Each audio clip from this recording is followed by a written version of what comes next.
Welcome to the Spirit Experience podcast, where we discuss spiritual practices for healing and happiness.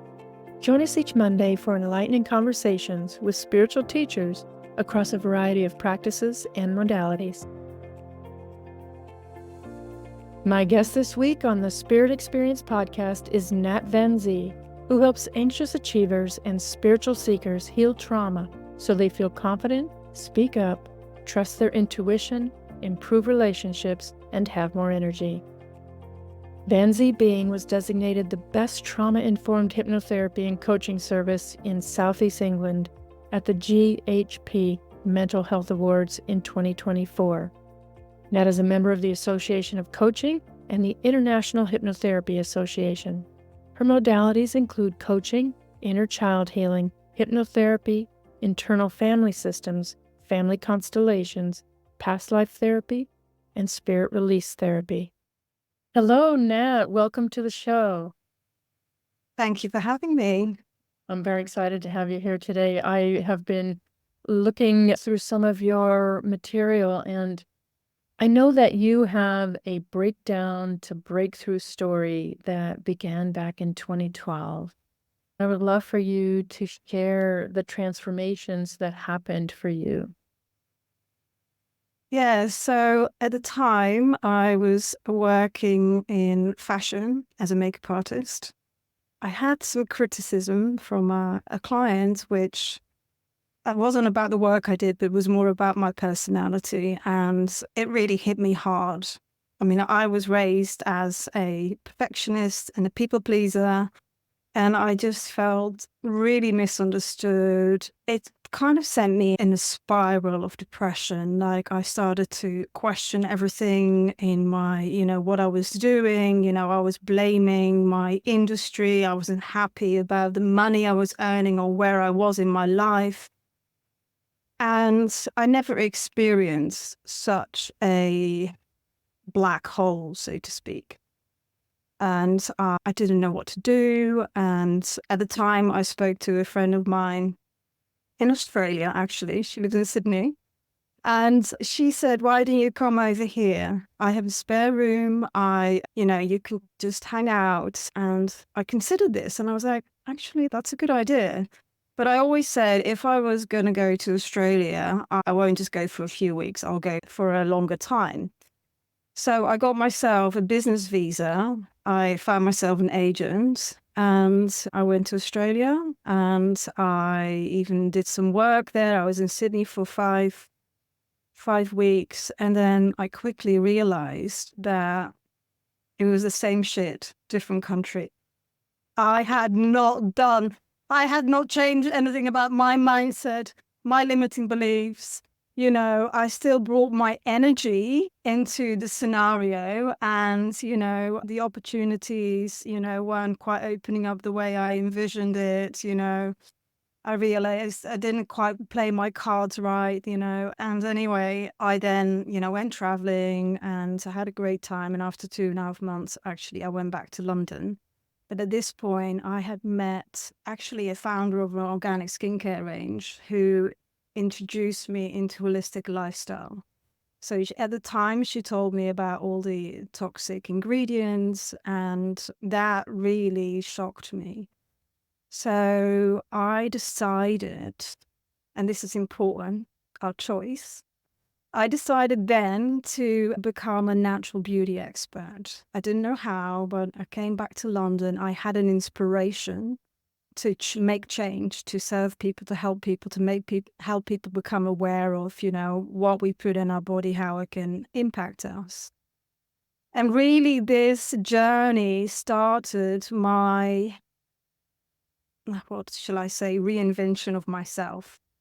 I started to question my lifestyle. I started to question what I was putting in my body, what I was eating, what I was drinking, who I was spending time with, what information I was absorbing. I really made, over time, radical choices. I realized that if I wanted to change, the only thing I could do is change my inner experience, because I cannot control the world around me. And so in probably about 2012 to 2019, I had coaching, I had therapy, I studied energy medicine modalities, I trained in Reiki. I did a lot of mindset training, a lot of courses with Mind Valley, and really kind of surrounded myself with higher energy. For a long time, I listened a lot to Esther Hicks, Abraham, to really raise my vibration. And I also I met an energy teacher called Jeffrey Allen, who had a profound impact on me. I remember asking him, what can I do so other people don't trigger me?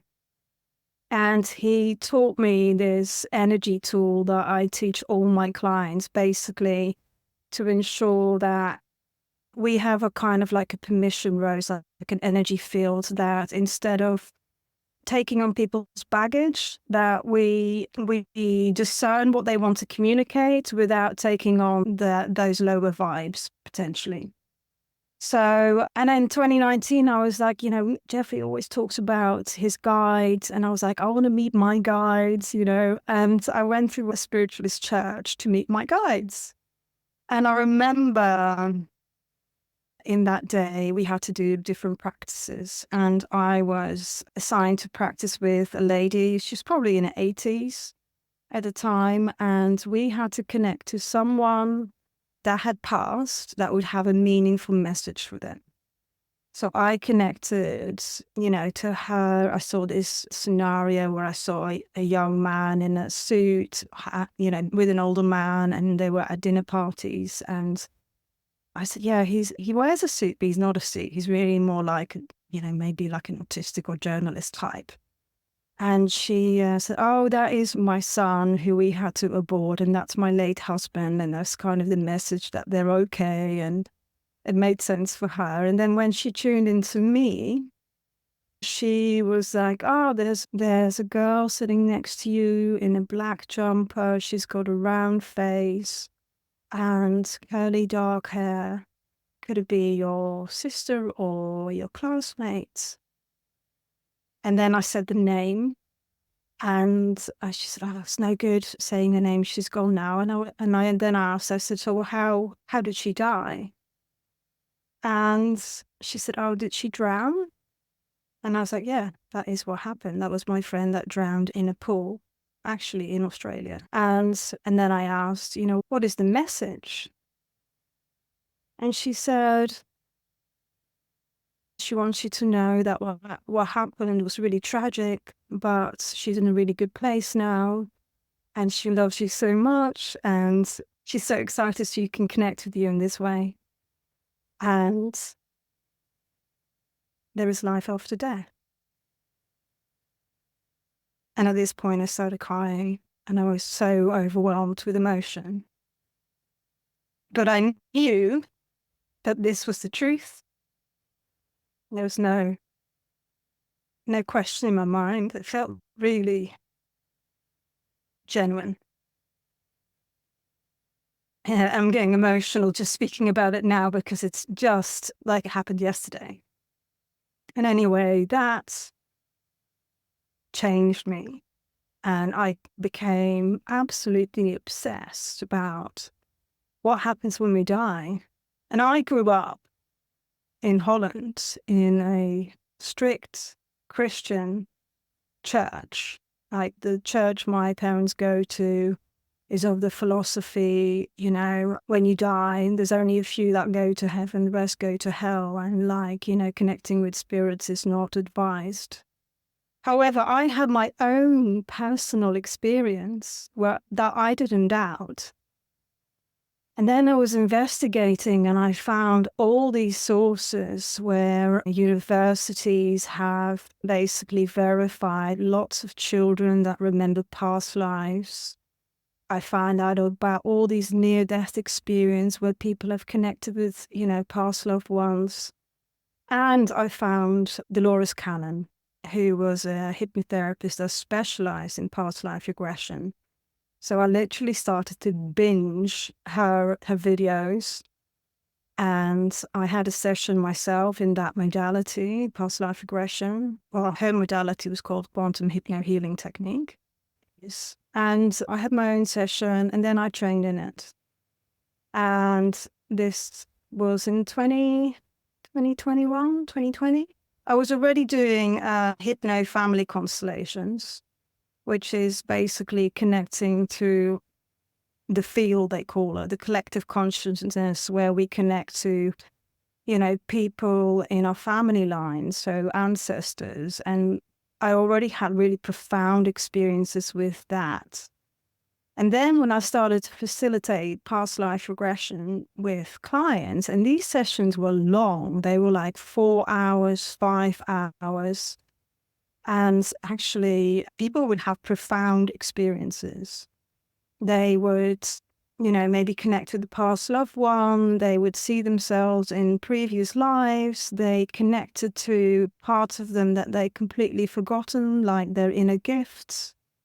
And, let go of like anger, emotions. Like it was a wild time for me, like to really kind of understand that there is so much more than we actually see in the visual world. And having been in a very visual industry, the fashion industry, like it blew my mind. But I also noticed that not everyone is visual. So 25% maybe of people who couldn't see anything were frustrated then. So luckily I could help them with family constellations and help them tap into other ways of perceiving information. So like a knowing or a feeling. But it also made it clear to me I needed to train in other modalities. So I trained in introspective hypnosis, which really widened my experience. In this modality, we learned to do womb regressions.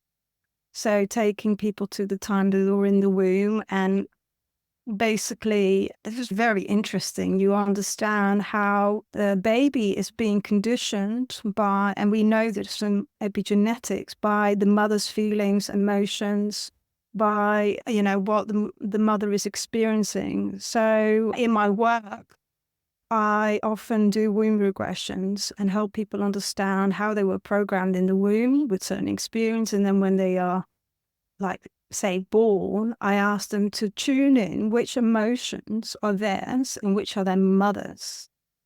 And often a lot of the emotions that they have taken on are actually their mother's. So what we do then is say, well, thank you, mother, but give back her emotions. And then cut the cord so you literally let go of that.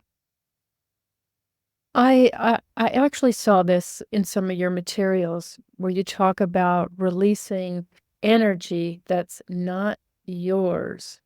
And that's what I'm hearing you say is that process. And could you expand on the modalities that you use to help people build a spiritual practice for releasing any energy that's not theirs?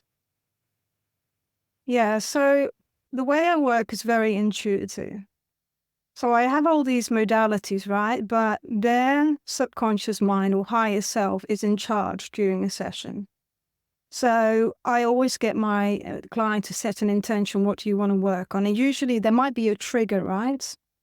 So we then, if it's hypnotherapy or internal family systems, which I'll talk about later, we might do a visualization to get people to focus on the issue and then connect to either the root cause event, or the energy that is causing this issue. And then there might be visuals that people see. So there's a continuous communication between me and the client, and they tell me what they experience. So if, for instance, there is a young early child memory, often usually what is traumatic to a client is where they haven't been able to say or express themselves in a way. So I have quite a few clients with sexual abuse. and they may not be aware of it. So I had a profound client transformation where I worked with a woman in her 30s. And often clients come to me because either they've come out of a breakup or they want to have a relationship. And she really wanted to have a relationship. She was in her 30s, but she couldn't trust anyone. She couldn't be touched. She never had a relationship, and she didn't understand why she was feeling that way. She was highly depressed, anxious. She had suicidal thoughts. She had pain. And she'd had psychotherapy. She had EMDR. She was on medication, and none of these things were helping. And in the first session that we did, which was a 4-hour session, we went to an early childhood memory where she was raped by her uncle. And in a session like that, like in an experience like that, what typically happens, and psychotherapy will talk about it as dissociation, the client will describe it from like outside their body. So they might be higher up or like, watching it as a witness, because part of their energy, part of their spirit has actually come out. And what I do with my clients is I'll basically help them do whatever they couldn't do in that situation. So it's like a role play scenario where I get them to like push off the attack and then when that scene is done, I get them to speak to that part of their soul, that fragmented, that part of their energy, and ask it to come back. So shamans will call this soul retrieval. And this is really important because what I see in a lot of clients, when they've had early child memory, their aura, their energy field becomes vulnerable. It's like seeing Swiss cheese with holes in it. And when you have like a compromised energy field, other energies can attach to it. And people don't know about this in the modern life, but there's actually indigenous societies always knew this. Just like our skin is porous, our mind or our energy field can be porous depending on what we've experienced.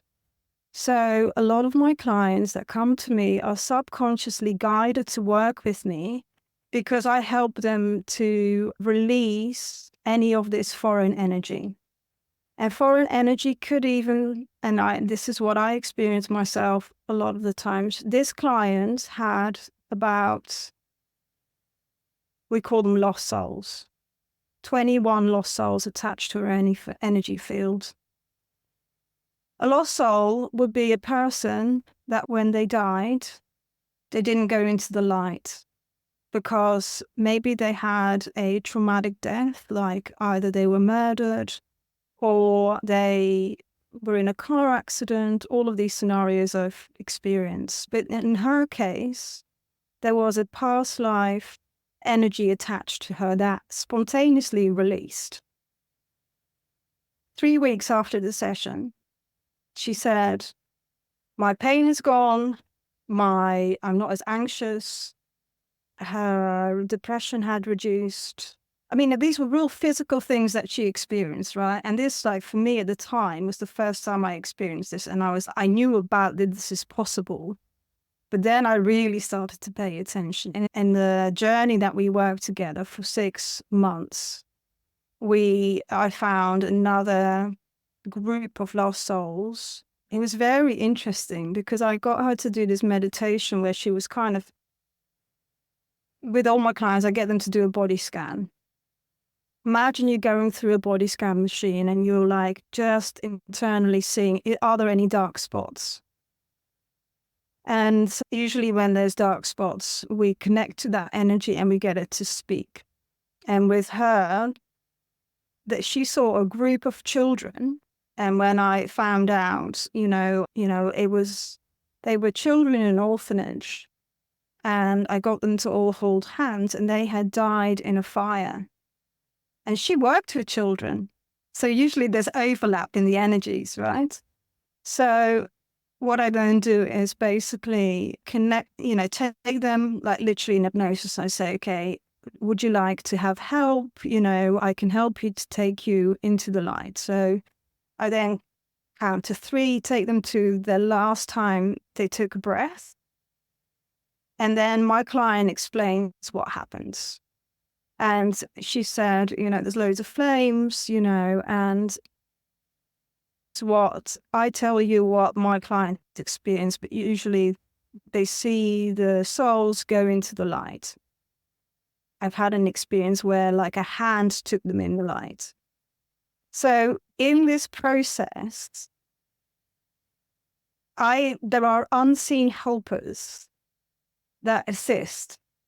I know I have like a spirit team. I'm here to do this work. And like, I don't see that, but my client tells me what they see. So it's in the time that we worked together and we did this work, we did some ancestral work because there was a lot of abuse in the maternal line. So this is quite common that women, like the grandmothers were maybe molested or the mother was, there was some kind of abuse. There's usually patterns. So I also do ancestral work where we basically speak to the ancestors and then, respect and acknowledge them, but also say this energy, we give that back to you. That's, we're now breaking the cycle. In the 6 months that we worked together, she was, really depressed, had pain, anxiety. And after 6 months, she literally was like a different person. Like people that knew her was like, what's happened to you? She started to stand into her power. She was in an underpaid job. I coached her to ask for a raise. They said the raise wasn't available. So she then had the courage to leave the job. She got a better job with better prospects and training. And she found a partner and got into a beautiful relationship. They've been together for years now. They go on holidays, like literally her energy has risen. She's happy. She loves what she does. And I spoke to her a little while ago and I said, how are you doing? I actually had a question from a gentleman ask, what is the return on investment on this work? And I said, is it long lasting? And she said, what you've taught me, all the exercises, I still do them now. Like it's changed my world. I'm a different person now. That's beautiful. Yeah. That's so we beautiful. also did a lot of inner child work, which I didn't mention, but it's really about helping people understand, who they are, what is their essence energy, and not identify with the ego like that we are being conditioned with at an early age. Mm-hmm. I have witnessed other psychotherapists who, worked with sexual trauma, one horrific case and nothing. I mean, she was hospitalized. This went on for 20 years. But when he brought in the modality of past life regression, she became a different person. And so I think that being open to the spiritual aspect of healing, for me, it's really the most profound way to find healing and happiness in someone's life. Because we are not just a physical being, we are spiritual as well. So we've got to be able to address that part too. So it's beautiful every time I hear somebody incorporating the spirit into the practice, that wouldn't be considered spiritual and putting and it's a journey, right? Because as I explained, I come from a Christian background. Like this was definitely not in my belief system. Yeah. When I first heard about, like lost souls and entities, that didn't sit well with me. But then when I experienced and actually saw my clients, had these issues, and for the soul, time doesn't exist. We call it past life therapy. Sure. But really, it's all happening now, and quantum physics confirms that. So there are all these different, dimensions that we operate in, and there are different ways of tapping into it, right? And I think this is one of your later questions, but hypnotherapy is one way. I use internal family system. That's one way. That's more on the feeling, the somatic. and other people who use breath work or other modalities. But I think what I love about the work that I provide is people have a felt sense of it. They are experiencing, they are reclaiming their parts. They are becoming aware that they are a powerful creator, that they've really outsourced their power to elsewhere, and that it all starts with being extremely mindful and inquire about, who am I?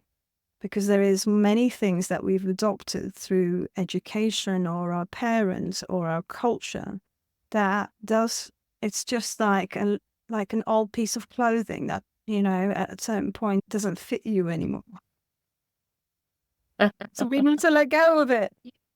Right. Absolutely. So, and speaking of letting go, can you share a personal experience for you where connecting to spirit through the modality has helped you heal something that needed healing? Yes. I actually recently had a session myself. I mean, I have many sessions because as I do the training, I have to do the work myself. And I was working on basically being who I am, right? Expressing myself. This is a core thing that so many people are afraid of, because having come from, a family that doesn't really align with the work that I do, I had a lot of fear about being who I am. So I would kind of hide, my spiritual self from my family self, so to speak. And this is very common. Like, I know so many people, and I speak, high profile people, achievers, perfectionists, and academic people that have spiritual beliefs, right? And they are spiritually curious, but they hide it because they're afraid of being judged. And so I also know that I have past lives where I have been killed for my beliefs. So I've done work on that, and I have done healing on that. But I've also, my most profound inner child healing that I recently did was when actually my mother's aunt died. And because there is such a fear around death, because if you align with that belief that you may go to hell, there's a lot of fear around death. So for 26 years, I've kind of hidden a lot of, my beliefs because I was afraid to be rejected by my family. And that got to me a point where I was just like, I've got to speak to my mother because, she's so afraid of dying. And, she might not understand it, but like, I just felt there was like an inner drive in me wanting to do this. And I faced so much fear. I was crying. I was like holding my inner child, right? And just saying, it's okay, you won't be killed this time. And I remember like calling my mom, and then she didn't answer the phone. And then the next day I had to go through this process again. And I took myself into the forest and I was crying because there's this like extreme fear of like being rejected and abandoned. And anyway, I said, Mum, I know you're really afraid of death and I want to share something with you. And this is really difficult for me, but I feel it's really important. So anyway, I told her similar stories of what I've just told you, my direct experiences, right? And it was interesting because, and I knew this really deep down, yeah, I don't really believe that. Okay, I have to go to the supermarket now. And I was just like, it was such a relief, right? There I bared my soul. There I was afraid of rejection. And there I was afraid of being outcast, something that I'd carried with me for 26 years. And it was such a big lesson to me. The thing that we fear the most is really like our own mental prison, and when we face that fear and we make a different choice, everything just dissolves and crumbles. It was such a powerful lesson for me. And I think, this is what a lot of people are going to face or are facing, right? There is a lot of people are awakening and they are torn between their, let's say, their normal life and their authentic self, their authentic expression. And when we actually align with our true self and we start to make the choices that inspire us, that feel right, there are going to be things that just break away, like, people that don't fit anymore, like, maybe jobs that don't align anymore. And it's that letting go, as you asked, that letting go of the old self, the old programming that feels like a huge loss, and there can be grief around it, right? Because it's hard to let go of people that you love and you've always been with. But there's also an aspect of, instead of like wanting to convert them, to actually understand them, accept them how they are, right? And to understand everyone is on their own path as a soul. So that was a long journey for me as well, because I have this in me that I'm a bit like, I want to help people, I want to fix people. As a people pleaser, like, I had to learn that it's not my responsibility to take care of somebody else's life.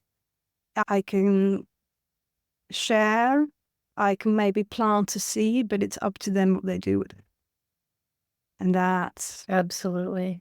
You talked about the way that you grew up and the beliefs that you had that only a certain small amount of people were going to heaven. And so that caused a big fear of death. And I know that through your work and the modalities that you practice personally and professionally, you were able to get past that fear of death.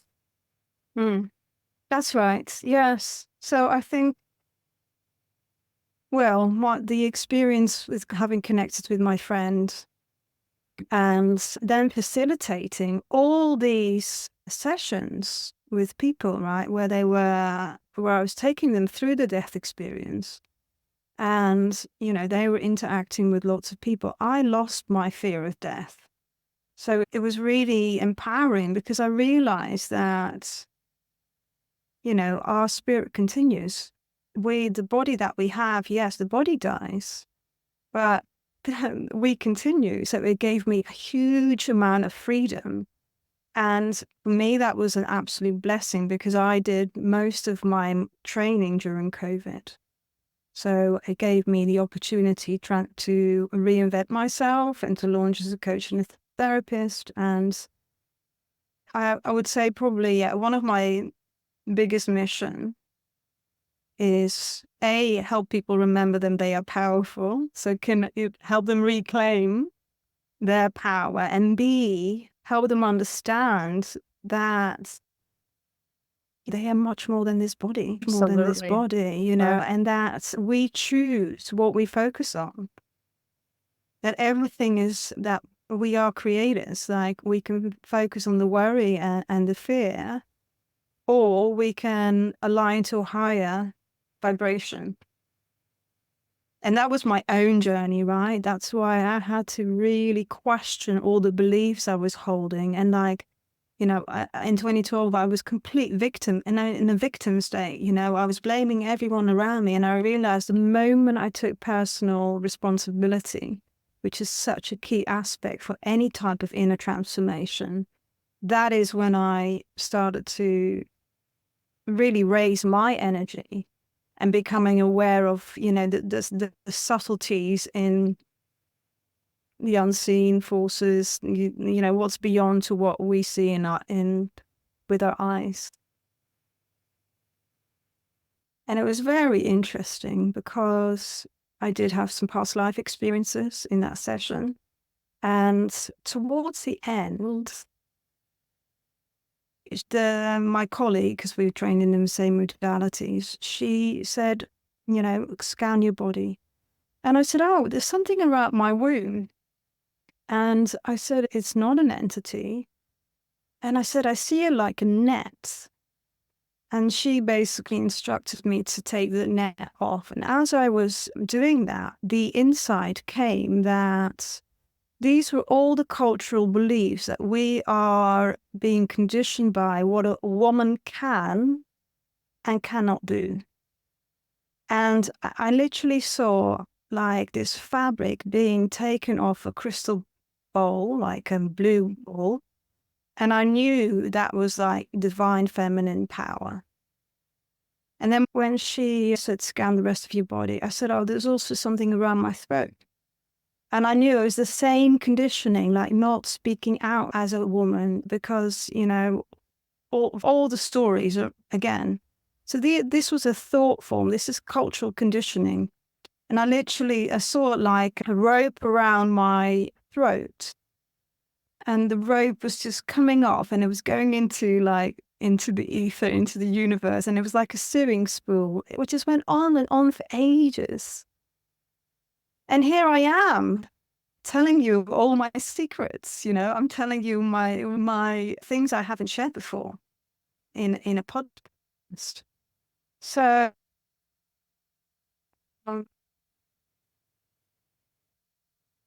so many things that way, right? But in the work that I do, I will always, you know, question, okay, what limitations are you experiencing? And where could be the source of that? So that could be in many different layers. So it could be energy, it could be ancestral, it could be in the womb, it could be in a child. I don't know until I do a session. So I also do internal family systems. And internal family systems is really connecting to the different parts within us. So if you say, you know, a part of me wants to go out, but a part of me wants to stay on the sofa, that kind of illustrates how the mind works. We don't have just one mind, we have multiple parts. And these parts can be really extreme and polarized if people have experienced trauma. So if a client has, you know, addiction issues or is drinking or whatever it is, you know, in a session, like I basically speak to the part direct and find out, you know, why they are behaving like that. And usually it is because they are protecting a really vulnerable young part of that client. So with permission, I will then connect them to their inner child and find out what is the story there. So, you know, whatever it is, maybe they had an experience with a parent that was, you know, wasn't great. So we do the healing work around that. And then we invite the younger child, give the bird, the earth, to the fire, to the wind, to the light. And it's such a beautiful process, which basically empowers the client to do the work on themselves. And then afterwards, as homework, they will have to connect to their inner child and ensure, like a young child, that they listen to her or him and basically ensure that this inner child is safe, seen and heard. And particularly for the first 30 days, that's really important. And in this process, then these parts that have, you know, functions maybe as an inner critic or procrastination or whatever it is, they can then switch roles in a more positive, maybe like a coach, where it doesn't need to be that negative self-talk or the extreme aspects of them. So really in this process, the clients learns to connect to their self-energy, they call it. So our self-energy is really our essence, which is whole, it's not broken.